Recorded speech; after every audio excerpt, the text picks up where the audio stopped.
The first time I told Olivia Bennett she would make a beautiful bride, we were 3 miles into our usual morning run, and both pretending our lives were going exactly the way we had planned. It was 6:12 on a cool September morning in Maplewood, North Carolina. The sun was just beginning to push gold through the pine trees around Lake Mercer, and Olivia was running half a step ahead of me in a white windbreaker, her dark ponytail swinging between her shoulder blades. She turned to check whether I was keeping up, and the light caught the side of her face so perfectly that the thought escaped before I could stop it. "You know," I said, breathless enough to blame the honesty on oxygen deprivation, "you're going to make a beautiful bride someday." She slowed, looked at me sideways, and gave me the kind of smile that usually meant I had walked into a trap. "I need a groom, Ethan, not a compliment." Then she accelerated. I laughed, because I thought she was joking, or maybe because laughing was easier than admitting her words had landed somewhere too deep. I caught up at the footbridge, but she had stopped smiling. At the time, Olivia had been dating Ryan Mercer for almost 2 years. I had been with Natalie Shaw for 18 months. Ryan was successful, polished, and always boarding a plane. Natalie was brilliant, composed, and had recently been offered a partnership at her firm in Charlotte. On paper, both relationships made sense. On paper, Olivia and I were only neighbors who happened to run together every morning, share spare keys, know each other's coffee orders, and show up first whenever the other one had a bad day. On paper, I did not love her. That morning was the first time I understood how much paper could lie. Before I tell you how one careless compliment nearly destroyed 4 relationships and finally forced 2 stubborn people to tell the truth, take a second to like and subscribe, and tell me in the comments, can 2 people be just friends when they are already each other's first call? Olivia waited for me near the water fountain, hands braced on her hips. "What was that?" I asked. "What was what?" "The groom line." She stared out across the lake. "Ryan canceled on Grace's wedding." "Again?" "He has a restaurant opening in Atlanta that weekend. Apparently investors cannot eat without him standing nearby." Grace was Olivia's younger sister. She was marrying my younger brother Lucas in 6 weeks, which meant Olivia and I were not only neighbors and running partners, we were the maid of honor and best man in a wedding that had somehow turned both our families into one loud, affectionate machine. "I thought he promised he'd be there," I said. "He did." She took a drink, then wiped her mouth with the back of her hand. "He also promised we'd talk about where our relationship was going. That conversation keeps getting rescheduled like a dental cleaning." I should have said something supportive. Instead, jealousy rose so fast it embarrassed me. "Maybe he's planning to surprise you." "With what?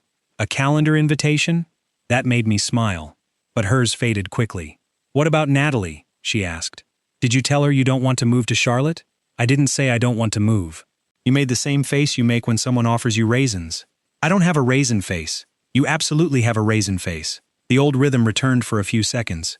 We started jogging again, shoulders nearly aligned, shoes striking the path in a familiar beat, but the air between us had changed.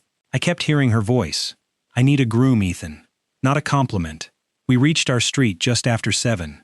Our houses sat side by side, 2 restored craftsman homes, with porches close enough that we could talk without raising our voices. Olivia stopped at her gate. "Forget I said that," she told me. "Which part?" "All of it." Too late, her eyes met mine. For one dangerous second, neither of us looked away. Then Natalie's car turned onto the street. Olivia stepped back, as if the headlights had drawn a line between us. "See you at the venue tonight," she said. I had forgotten about the venue inspection. A thunderstorm had damaged the old pavilion at Maplewood Botanical Garden, where Grace and Lucas were supposed to get married. I managed commercial construction projects for a regional firm, and Olivia owned a floral and event studio, so our families had decided we were the obvious people to save the wedding. 6 o'clock, I said. She nodded, walked up her steps, and disappeared inside. Natalie parked in my driveway carrying 2 coffees and a leather folder. She kissed my cheek, handed me a cup, and held up the folder. "Charlotte office," she said. "They want an answer by Friday." I looked toward Olivia's house before I could stop myself. Natalie noticed. Olivia had moved next door 7 years earlier with a second-hand sofa, 6 boxes of vases, and a rescue dog named Pepper who hated men until I bribed him with smoked turkey. At first we waved from our porches. Then she borrowed a ladder. Then I helped repair a leaking window at her floral studio. A month later, after her mother died unexpectedly, Olivia began walking around the lake before dawn because sleep would not come. I joined her once. The walks became jogs, and the jogs became the fixed point around which both our lives seemed to turn. So we chose other people. That evening, I arrived at the botanical garden to find Olivia standing beneath the damaged pavilion with a clipboard tucked against her chest. The storm had torn loose part of the roof and cracked 2 support posts. Yellow caution tape snapped in the wind around the perimeter. Grace and Lucas stood nearby, trying not to look terrified. "Tell us it's fixable," Lucas said. "It's fixable," I replied. Grace exhaled. "It may not be fixable by your wedding date." She inhaled again sharply. Olivia gave me a warning look. We promised honesty, not emotional homicide. I walked them through the damage. The pavilion itself would require permits and structural work that could not be rushed safely. But the garden had an unused stone terrace near the greenhouse. With temporary flooring, lighting, and a weather-rated canopy, it could hold the ceremony and reception.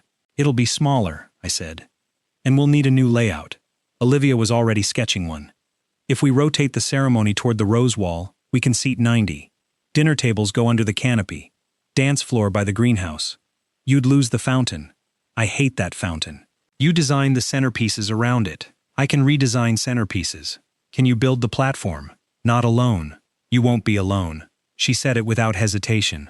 That was Olivia's way. She offered loyalty as if it cost nothing, even when I knew exactly how much it had cost her over the years. Grace looked between us and smiled. "This is why you two are in charge." Lucas's smile was less innocent. "Yeah, because you work like an old married couple." Olivia dropped her pen. I bent to pick it up at the same time she did. Our hands touched. She pulled hers away first. "Don't start," she told Lucas. "I didn't say anything. You said it with your face." My phone rang before the moment could stretch. "Natalie." I stepped away to answer. "I can't tonight," I said. "The wedding venue is worse than we thought." There was a pause. "Of course it is." "Natalie." "No, it's fine. Family emergency." Her tone said it was not fine. Across the terrace, Olivia's phone lit up. Ryan's name appeared on the screen. She answered, listened, and turned away from the rest of us. I watched her shoulders tighten. When she ended the call, Grace asked, "Is he coming? To the wedding?" "He's trying." "That means no," Grace said. Olivia forced a smile. "It means he's trying." I knew that smile. It was the one she used when she was protecting someone who had disappointed her. By 8, Grace and Lucas had gone home. Olivia and I were still at the garden, using contractor lights to map the new setup. She stood on the terrace with a roll of blue painter's tape, marking the aisle. 4 feet wide? I asked. 5. Grace's dress has a dramatic skirt. How dramatic? She wants to look like a cloud with opinions. I laughed. Olivia smiled, and for a while we worked easily. I measured. She designed. She climbed onto a low stone wall to estimate hanging height, and I steadied her by the waist when her shoe slipped. Neither of us moved after she regained her balance. Her hands rested on my shoulders. Mine were still around her.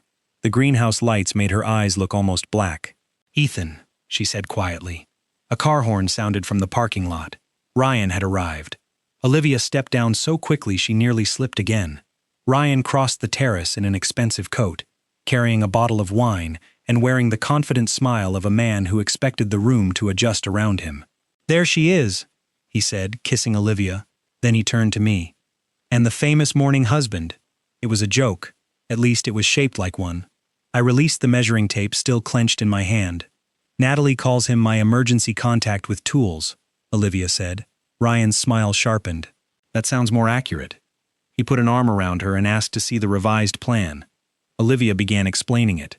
I watched the two of them together and tried to decide whether the tightness in my chest was concern, envy, or the first honest thing I had felt in a long time.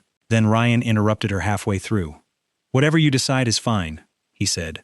"I booked us a room in Atlanta this weekend. I want you to see the new restaurant. I have wedding work. You can do wedding work anywhere." Olivia's expression changed, but only slightly. "My studio is here, Ryan." For now. The words landed harder than he seemed to realize. I looked away before my face betrayed me. Ryan left after 20 minutes because he had a conference call. Olivia watched his taillights vanish beyond the garden gate, then rolled up the terrace plans with more force than necessary. "You don't have to say it," she said. "I wasn't going to. You were thinking loudly. I was thinking he should have asked, before planning your future in another city.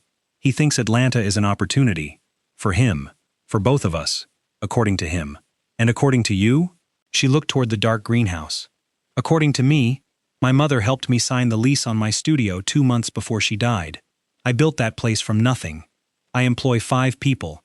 Ryan talks about it like it's a cute phase I'll outgrow when his life gets important enough. So tell him that. I have. What did he say? That marriage requires compromise. I folded my arms. Interesting that the compromise has your name on it. She let out a short laugh, then became serious. What does Natalie want from Charlotte? A decision. That isn't what I asked. I hated how easily she saw through me. She wants us to move there together. Her firm has a position for me with one of their development clients. That sounds big. It is. And you don't want it. I didn't say that. Raisin face. I shook my head, but she stepped closer. Why are we doing this? She asked. Doing what? Answering every important question with a joke. The garden had gone quiet. Even the wind had settled. I could hear water dripping from the damaged roof behind us. I thought of that morning, of her white jacket, and the line I had not been able to forget. Because the honest answers might be inconvenient, I said. Her gaze held mine. That's not the same as wrong. Natalie was waiting in my living room when I got home. She sat on the sofa with the Charlotte folder on the coffee table. She had changed out of her work clothes and tied her blonde hair back, but there was nothing relaxed about her posture. You missed dinner, she said. I'm sorry. Are you? Yes. Then sit down. I did. Natalie placed both hands on the folder. The Charlotte position increases your salary by 30%. You'd lead the River District project. We could live 10 minutes from my office. It is the kind of move people make when they're building a future. I know. Do you? Her calmness made the question more difficult. I need time. You have until Friday. I don't mean for the job. Something flickered across her face. She leaned back. Is this about Olivia? No. The answer came too quickly. Natalie closed her eyes for a moment. I have never asked you to stop being friends with her. I know. I have never complained about the running, the spare keys, the family dinners, or the fact that she knows when you're upset before I do. That isn't fair. No, Ethan, it isn't. I started to defend myself, but she held up a hand. I'm not accusing you of sleeping with her. I'm asking whether there is a part of you I have never had because you left it next door years before we met. The question stripped away every easy answer. I looked at the folder. Olivia is family. Natalie's expression softened in a way that felt almost like pity. People use that word when the real one scares them. She stood and picked up her purse. Friday, she said. Not because the firm needs an answer, because I do. The next morning, Olivia and I ran in silence for the first mile. I could tell she had not slept. She could probably tell the same about me. At the lake, she slowed. Ryan says I embarrass him when I challenge him in front of people. Did you challenge him in front of people? I asked why the Atlanta studio he showed me had his company's name on the lease. He showed you a studio? Last night. On video. Apparently this weekend was not a visit. It was a reveal. I stopped running. He leased a space for your business without asking you? He says it proves he believes in me. It proves he believes he can move you. She stared at the path. Natalie came over after I got home. That surprised me. To your house? She wanted to know whether I thought you would be happy in Charlotte. What did you say? The truth. That you would be excellent at the job. That wasn't the question. No? Her voice dropped. It wasn't. Olivia kicked a pebble off the path. Do you remember the night after Mom's memorial? She asked. I did. She had sat on my porch until 2 a.m, wrapped in my jacket. She had cried until she could not speak. At one point, she had lifted her face toward mine. I had wanted to kiss her. Instead, I had pressed my forehead to hers and said, Your family. I'm not going anywhere. You pulled away from me, she said. You were grieving. I was reaching for you. You were hurting. I didn't want to be another man taking something from you because you were vulnerable. Her eyes widened. I thought you were telling me you could never see me that way. I was telling you I wouldn't use the worst night of your life to get what I wanted. What did you want? There it was. The question we had avoided for 7 years. I could have answered. I should have. But Ryan's car pulled into the lot beside us. He got out and walked toward us with his jaw tight. I figured I'd find you here, he said. Olivia's face closed. Ryan looked at me. Can I speak to my girlfriend alone? The possessive word irritated me, but he had the right to ask. I stepped away. As I walked toward the parking lot exit, I heard Olivia say, You don't get to track me. I'm not tracking you. You ignored 6 calls. I was running.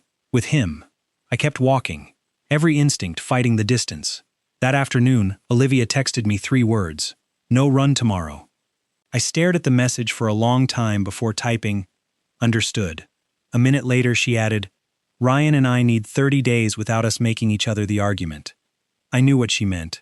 Our friendship had become the place both our relationships went to prove something was missing. I replied, "That's fair." It did not feel fair. For the first time in 7 years, dawn came and I did not knock on Olivia's door. The 30 days lasted 9. I ran alone each morning, taking a different route so I would not accidentally meet Olivia at the lake. Without her, the miles felt longer and strangely pointless. I learned that I had built entire sections of my day around telling her things. A ridiculous email from Lucas, a problem at the job site, the old man on Willow Street finally repainting his mailbox. Every small observation reached for her before I remembered I had agreed not to reach back. Natalie stayed at her apartment. We spoke by phone, carefully and politely, like people negotiating the end of a contract neither wanted to name. On Friday, I declined the Charlotte job. When I told her, she asked, "Are you staying because of Olivia?" "I'm staying because I don't want the life in that folder." "That is an answer," she said. "It just isn't the whole one." We agreed to meet Sunday. On Saturday night, Lucas sent me a link while I was reviewing canopy bids for the wedding. The video had already been shared across half of Maplewood. Ryan stood in the middle of his new Atlanta restaurant beneath a wall of champagne-colored lights. Investors, employees, and local media surrounded him. Olivia stood beside him in a dark green dress, beautiful and visibly confused. Ryan gave a speech about partnerships, risk, and building an empire with the right woman. Then he knelt and opened a ring box. The room erupted. Olivia did not. Even through the phone screen, I saw the exact second she understood that the proposal was not private because it had not been designed for her. It had been designed for the room. Ryan held up the ring. "Come build this life with me." The camera moved closer. Olivia looked at the crowd, then at him. Her lips moved, but the cheering swallowed the words. Ryan stood. Someone stopped recording. The clip ended there. I watched it 3 times, hating myself more each time. I had no right to hope she had said no. I had no right to feel sick at the thought that she had said yes. At 5:58 the next morning, I opened my front door and found Olivia sitting on my porch steps. She wore running clothes. There was no ring on her hand. "I know it hasn't been 30 days, she said. I sat beside her. "What happened?" "You saw the video." "Yes. I asked him not to propose in public. We talked about it last year after one of his friends did the stadium thing. I told him I would hate feeling cornered." "What did you say?" "Not yet." Relief moved through me so powerfully that I had to look away. Olivia noticed. Don't what?" "Look relieved unless you're willing to explain it." I rubbed my hands together. "I'm trying not to make your relationship about me. That would be noble if you hadn't already spent 7 years making ours about everyone else." The words hurt because they were true. She stared at the street. "Ryan thinks I humiliated him. He says I could have accepted in public and discussed the details later. That would have made your yes a performance." I told him that. She drew a slow breath. "He gave me 2 weeks to decide whether I'm moving to Atlanta. He also reminded me that he owns 20% of my studio." I turned toward her. "He invested? Last year, when the refrigeration system failed. I was too proud to ask anyone else, and he offered. The agreement gives me the first right to buy him out if we separate, but I only have 30 days to match the valuation." "How much?" "More than I have." I felt anger rise, but Olivia's expression stopped me. She did not need me to storm into her problem and declare myself the solution. "What do you need?" I asked. Her eyes met mine, surprised by the question. "Someone to tell me I'm not insane for refusing a life that looks perfect." "You're not insane." "Someone to help me figure out whether the studio can survive if I buy him out. I can review the lease, renovation costs, equipment, anything that affects value. Natalie can recommend a business attorney, if that isn't too awkward. It might be. She'll still recommend the best one." Olivia's mouth trembled into a small smile. "And I need to run." So we ran. We did not talk about love. We talked about cash flow, the wedding terrace, and whether Pepper had become too old to keep pretending he could chase squirrels. Yet something fundamental had changed. We were no longer hiding behind jokes. Every silence held the question she had asked beneath the oak tree. "What did you want?" After the run, I met Natalie at a cafe downtown. She listened while I explained that I had declined Charlotte. Then I told her about Olivia's porch visit. I did not minimize it. Natalie stirred her coffee. "Do you love her?" I had spent years believing honesty arrived like lightning. It did not. It arrived quietly, after every excuse had been exhausted. "Yes," I said. Natalie looked down. Pain crossed her face, and I hated that I had put it there. "Did anything happen?" "No. Something happened, Ethan. It just wasn't physical." I had no defense. I'm sorry. I believe you. She took a breath. That doesn't make me less angry. You should be angry. I am. Mostly at myself. I knew there was a room in you I could not enter, and I kept telling myself patience would turn it into mine. She removed the key to my house from her ring and placed it on the table. I don't want to be the reasonable woman who waits while you decide whether to choose me. You deserve better than that. Yes, she said, meeting my eyes. I do. We ended our relationship there, without shouting and without pretending it did not hurt. Before she left, Natalie wrote the name of a business attorney on a napkin. For Olivia, she said. She's ruthless in negotiations and kind to small business owners. I almost laughed at the generosity of it. Natalie, don't turn me into a saint. I'm billing you emotionally for this forever. Then she walked away. That week, Olivia and I worked harder than we had in years. During the day, I managed my construction sites. At night, I helped her inventory equipment and calculate the cost of separating from Ryan's investment. Olivia applied for a women-owned business expansion grant, negotiated a line of credit, and found a local florist willing to buy one of her unused delivery vans. I gave advice. She made every decision. Ryan came to the studio on Thursday. I was in the back room measuring shelving when I heard his voice. I started forward, then stopped. Olivia had not asked me to protect her from a conversation she was capable of having. You brought him into our finances? Ryan asked. I brought in a construction professional to evaluate assets. You brought in Ethan? Yes. Of course you did. Olivia's voice remained steady. This is not about Ethan. It has always been about Ethan. Silence followed. Ryan spoke again, quieter. Do you know what it is like to stand beside someone and realize the safest place in her life belongs to another man? My anger toward him shifted. There was pain beneath the arrogance. Olivia answered. Do you know what it is like to be offered a future where every part of you has already been rearranged without permission? I thought I was giving you more. You were giving me space inside your life. You never asked whether I wanted to leave mine. And him? Another silence. I don't know, she said, because I have never let myself find out. The truth hit me, even though I was not meant to hear it. Ryan left a few minutes later. When I came out, Olivia stood behind the counter with tears in her eyes. I wasn't listening on purpose, I said. I know. Are you okay? No. She wiped her face. But I ended it. I moved toward her, then waited. She closed the distance and rested her forehead against my chest. I held her carefully, not like a man claiming a victory, but like someone standing beside a loss. She had loved Ryan, perhaps not in the way he needed, but enough that ending it cost her something. I'm not ready to become your happy ending, she whispered. I'm not asking you to. Her hands gripped the back of my shirt. Good, she said, because I need to know I can choose myself before I choose anyone else. That answer made me love her more. For the next 2 weeks, Olivia and I behaved like people carrying something fragile between us. We ran again, but not every morning. We worked on the wedding terrace, but kept the studio door open when we were alone. We told Grace and Lucas that our relationships had ended, then survived their matching expressions of concern, relief, and badly hidden curiosity. Neither of us crossed the final distance. I told myself I was respecting Olivia's need for space. That was partly true. The other truth was less flattering.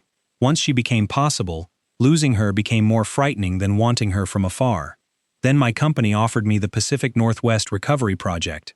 A series of wildfires had damaged schools and community centers outside Bend, Oregon. The assignment would last 10 months, pay enough to erase my mortgage, and put me in line for regional director. It was exactly the kind of work I had always said I wanted. Difficult, useful, and mine to lead. They needed an answer in 48 hours. I did not tell Olivia immediately. That mistake nearly cost me everything. On the evening of the rehearsal dinner, I arrived at the garden to find the terrace glowing beneath strands of warm lights. Olivia had transformed the damaged plan into something better than the original venue. White flowers climbed the greenhouse wall, the new platform curved toward the roses, and every table looked intimate instead of crowded. She stood near the aisle in a blue dress, giving instructions to the catering team. When she saw me, her smile started, then stopped. Grace had told her. You're going to Oregon, she said when we were finally alone behind the greenhouse. I haven't decided. You decided enough to tell Lucas. He saw the email. And you were going to tell me when? During the airport drop-off? That's not fair.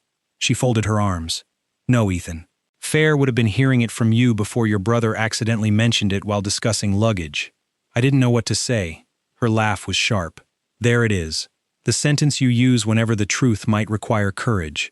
I felt cornered and responded like a coward. You're considering Atlanta. Her expression changed. What?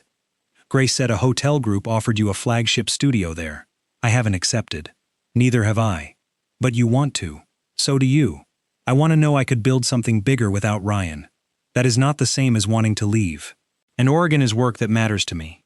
Why does your opportunity count as independence while mine counts as running away? Because you didn't hide mine from me. We stared at each other, both wounded and both right enough to keep fighting. I turned down Ryan, she said. I bought back his share. I stood in that studio and chose the life I wanted, even though I had no guarantee you would be part of it. I ended things with Natalie before I asked you for anything. But you still haven't asked. The words hung between us. I could hear guests laughing on the other side of the greenhouse. Olivia's eyes filled, but her voice stayed controlled. You compliment me. You protect me. You help me. You look at me like I'm the answer to a question you refuse to ask. And every time the door opens, you step back and call it respect. That isn't what I'm doing. Then what are you doing? I had no answer brave enough. She nodded, as if my silence had confirmed something. I'm done waiting for people to design a place for me in their lives, she said. Ryan did it loudly. You do it by leaving the space blank. She walked away before I could stop her. The rehearsal dinner continued. I gave a toast. Olivia gave one too. We stood 10 feet apart and spoke warmly about Grace and Lucas, while the future we might have had seemed to collapse between us. After dinner, Lucas found me alone on the terrace. You're an idiot, he said. Thank you. No. You need the full diagnosis. He leaned against the railing. You know Olivia asked Grace about you after her mom died? I looked at him. She wanted to know whether you could ever see her as more than family. Grace told her no, because that's what I told Grace. Why would you tell her that? Because you told me Olivia was family, and you said you would never risk becoming another loss in her life. I thought I was protecting both of you. I stared through the greenhouse glass at Olivia packing flowers. Lucas continued. A year later, you asked me whether she seemed happy with the guy she was dating. I told you she was. Grace had told me to stay out of it by then. So we spent 7 years taking advice from 2 people who were guessing. We were 26. We thought communication was a contagious disease. I almost smiled, but the weight of the lost years pressed too hard. Does it matter now? I asked. Only if you plan to waste the next 7. That night I turned down Oregon, not for Olivia. That distinction mattered. I proposed a different plan to my company. I would lead the project remotely, travel 1 week each month, and train a local superintendent to handle daily operations. It meant less money and probably delayed the promotion, but it gave the project continuity without requiring me to abandon the life I had finally admitted I wanted. They accepted at 5:40 the next morning. At 5:55, I knocked on Olivia's door. She did not answer. Grace texted that Olivia was already at the garden dealing with a broken irrigation line. A delivery truck had backed over a valve, flooding the edge of the ceremony terrace 2 hours before the wedding. By the time I arrived, water was spreading beneath the guest chairs. Olivia stood ankle-deep in mud, directing workers while trying not to cry. I grabbed a shovel. For the next 3 hours, there was no room for romance. We shut off the line, dug a drainage trench, replaced soaked flooring, moved 60 chairs, and covered the mud with gravel and potted ferns. Olivia coordinated every vendor with a calm voice that cracked only once. I followed her lead. At noon, the terrace was ready. At 4, Grace walked down the aisle beneath a sky washed clean by rain. Lucas cried before she reached him. Olivia stood beside her sister in a pale gold dress, and when she glanced across the ceremony at me, I did not look away. During the vows, Grace said, "Love is not finding someone who can imagine a future for you. It is finding someone brave enough to build one with you, while still letting it be yours." Lucas looked at me as if he had personally written the line. After the reception, after the dancing and cake and final sparkler, Olivia disappeared. I found her at the lake just before midnight, sitting on the footbridge where she had made the groom joke weeks earlier. She had changed into running shoes but still wore the gold dress. Her bouquet lay beside her. I sat at the other end of the bench. "The wedding was beautiful," I said. "Complimenting weddings is safer than complimenting brides. I'm trying to improve." She looked at me, tired and guarded. "I turned down Oregon," I said. Her expression tightened. "You shouldn't have done that for me." "I didn't. I negotiated a version that fits the life I want. I'll travel, but I'm staying here. I needed to make that choice before asking you to be part of it." She said nothing. "So now I'm asking." I moved closer, but left space between us. I love you, Olivia. I think I have loved you in every tense a person can love someone. Quietly, badly, faithfully, selfishly, and for far too long without saying it. I don't want to be your escape from Ryan, and I don't want you to be my excuse for avoiding Oregon. I want to date you honestly. I want to fight with you honestly. I want to run beside you when we're 80, and furious that our knees have betrayed us. Her eyes shone. I said I needed a groom, she whispered. I remember. That was sarcasm, I know, which is why I'm not proposing tonight. A laugh broke through her tears. I reached for her hand. I'm asking for the chance to become the man you would choose, not because I have always been nearby, but because I finally showed up. She looked at our joined hands. You're 7 years late. I brought apologies. How many? Potentially a lifetime supply. She leaned closer. That sounds expensive. I declined the 30% raise. That was poor planning. I was distracted by weather. This time, when she kissed me, neither of us pulled away. We dated for 11 months before I proposed. I did it at the lake at 6:12 in the morning, after 3 miles, with no crowd and no camera. I asked one clear question. Olivia gave one clear answer. A year after that, on the morning of our wedding, we put on running shoes beneath our formal clothes and took one slow lap around the lake before anyone else was awake. She wore a simple white dress under a warm jacket, and the rising sun caught the side of her face exactly as it had on the morning everything changed. You make a beautiful bride, I told her. She smiled and laced her fingers through mine. Good, she said, because this time I found the groom. We were married between our 2 houses that afternoon. Grace arranged the flowers. Lucas cried again. Natalie sent a card that read, "Finally." Ryan mailed Olivia the antique brass key from her old Atlanta studio proposal, with a note wishing her a life that was truly hers. The life Olivia and I built was not perfect. We argued about travel, work, wet towels, and whether Pepper's successor was allowed on the bed. But we stopped using other people as safer answers. We stopped calling fear patience, and every morning we could, we ran side by side, not because routine kept us together, but because choice did. Some love stories begin when 2 people meet. Ours began when 2 people who had known each other for years finally became honest enough to see what was already there. So tell me, have you ever mistaken fear for bad timing and almost lost someone who felt like home? Share your answer in the comments, and remember, sometimes the bravest romantic choice is not finding the right person. It is finally choosing them clearly.